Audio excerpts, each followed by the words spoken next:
Russia's a reckless actor. I think Pat McFadden's speech says that. It's quite a nuanced assessment of the threat.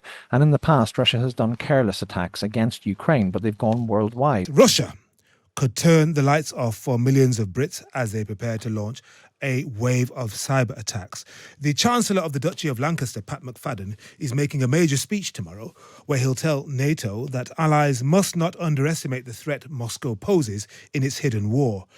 A short time ago, I spoke to James Nixey, director of the Russia and Eurasia programme at Chatham House, and began by asking him what he made of Pat McFadden's comments. Well, the reality is that Russia believes it is at war with the Western world, including, of course, the United Kingdom. So this actually constitutes part of Russian warfare. You know about kinetic warfare because we see it in Ukraine every day for the last 1,000 days. We've seen the Russians conducting it in Syria, in Chechnya, and in Georgia.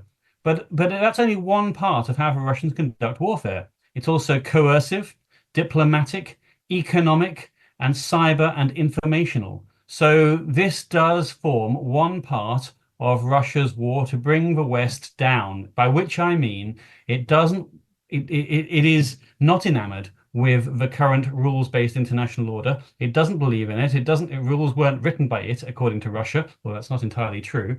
And so Russia is appealing to what it calls the global majority. We sometimes call it the global South, in order to assist in this endeavor. But its particular focus does seem to be on the UK at times. We have been a target in over the past 2 decades almost, when you consider the Litvinenko poisoning happened in 2006, the Skripal affair was in 2018.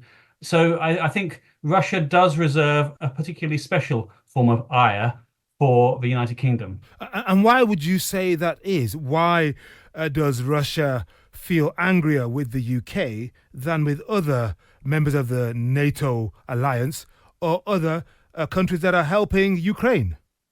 Well, I think the answer to that question is partly historical.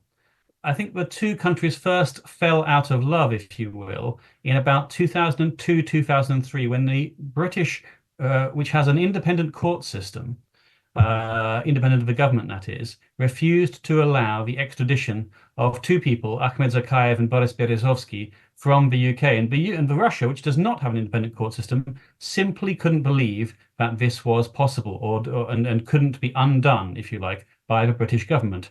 And I think that did set us off on a rocky road. Since then, we've had issues such as the Spy Rock affair, and as I say, the killings that I have mentioned, plus others which are unattributed and unproven, but nonetheless suspected. So we have seen a long road in for this. I think possibly there's a commercial aspect to it as well. The Brits were quite heavily invested, possibly over-invested in Russia. And when they pulled out, then this did cause Russia certain problems, even though it's a British assets which were expropriated by Russia in the main. So it is a variety of factors, but at the end of the day, the two systems differ. This is about regime type and the differences between them. Yeah, and in his speech to the NATO conference, Pat McFadden is going to say that Russia has targeted our energy infrastructure already and won't think twice about taking aim at businesses. And he says, apparently, be in no doubt, the United Kingdom and others in this room are watching Russia. All very well and good, but what's the response going to be then? Well, that's a very good question indeed. And I wish I had the answer, because the reality is we don't know what Russia is susceptible to, because we have not really tried any cyber counter-offensives, or at least not on a significant scale and not to public knowledge anyway. It is possible some stuff has been done under the radar, if you will. But I do think that just watching you and expressions of concern or diplomatic rebukes are simply not enough when you consider the scale of the problem, which actually would be considered acts of war or terrorist attacks in any other circumstances but these. The reason we don't do that is because if we did, we'd actually have to do something about it. Yeah, I mean, if Russia, as McFadden says, can turn the lights off for millions of people, if it can shut down power grids, it seems extraordinary that Britain, that America, and that others are not thinking of doing the same to Russia. Because if they're not, then no wonder Vladimir Putin is saying these people really are not just decadent, they're weak. That is correct. And I do believe he does indeed believe we are decadent and weak Vladimir Putin. It is true that I think there is a I don't know how to put this precisely, but some say that the Americans did actually turn the lights off in Moscow for a few seconds only after the attack on their elections in 2016, the ones that brought Donald Trump to power the first time. On the other hand, that is not actually certified or proven, and may just be a sort of a metaphor for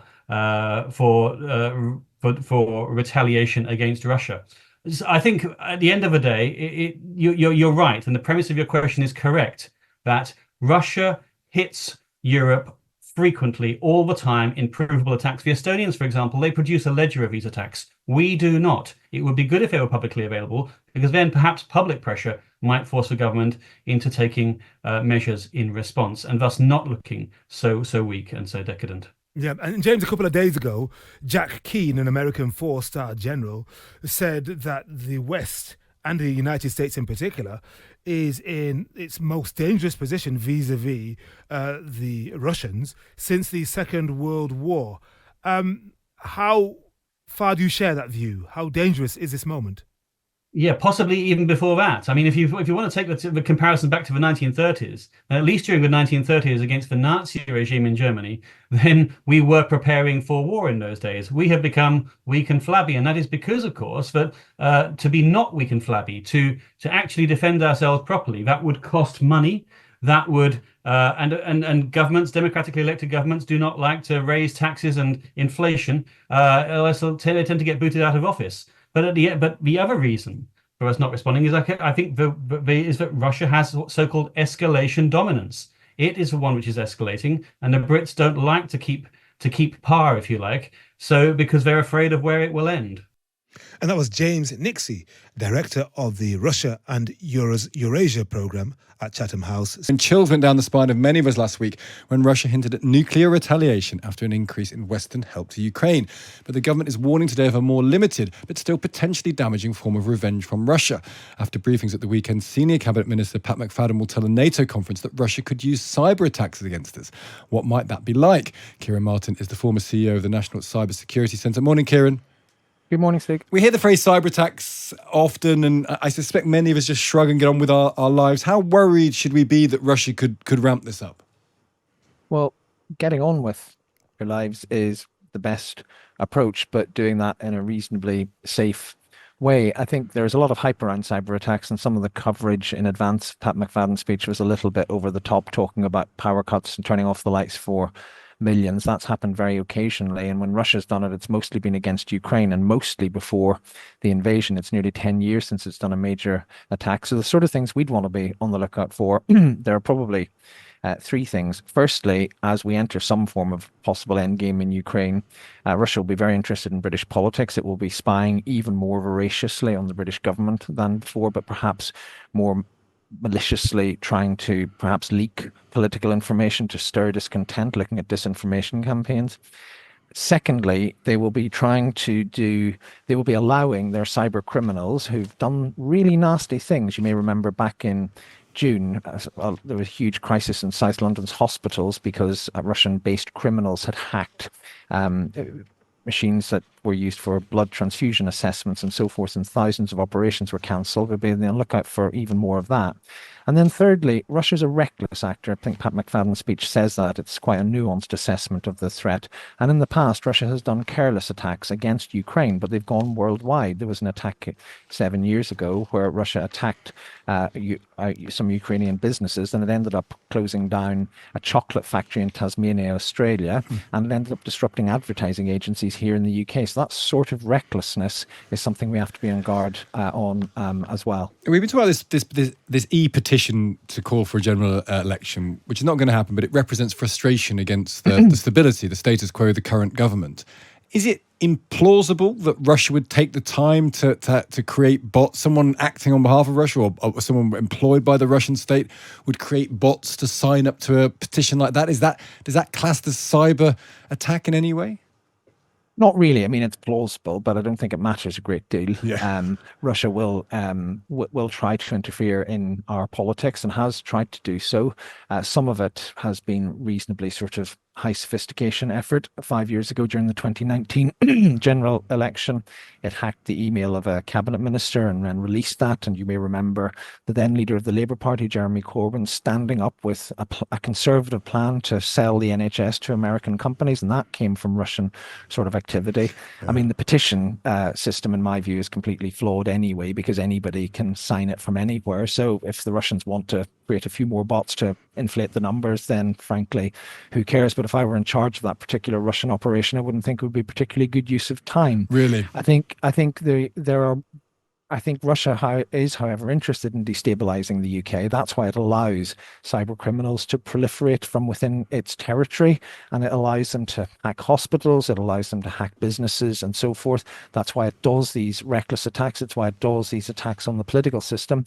And I think the fundamental point, and this is, I think, the really important point in Pat McFadden's speech today, this is a NATO cyber conference. They're looking ahead against all the threats. And a lot of these geopolitical strategists, of who I'm not one, are talking about us being in a pre-war era. If we are in a pre-war era, then we need to look at those vulnerabilities that if you look at what the criminals have been able to do to disrupt our normal way of life, think about what a determined nation state could do in the event of a real conflict. Excellent point there, and I'm sure one that probably doesn't get considered enough. Ciaran, good to speak to you. Thank you for joining us. Thank you. That's Kieran Martin there. He's the former CEO of the National Cybersecurity Centre.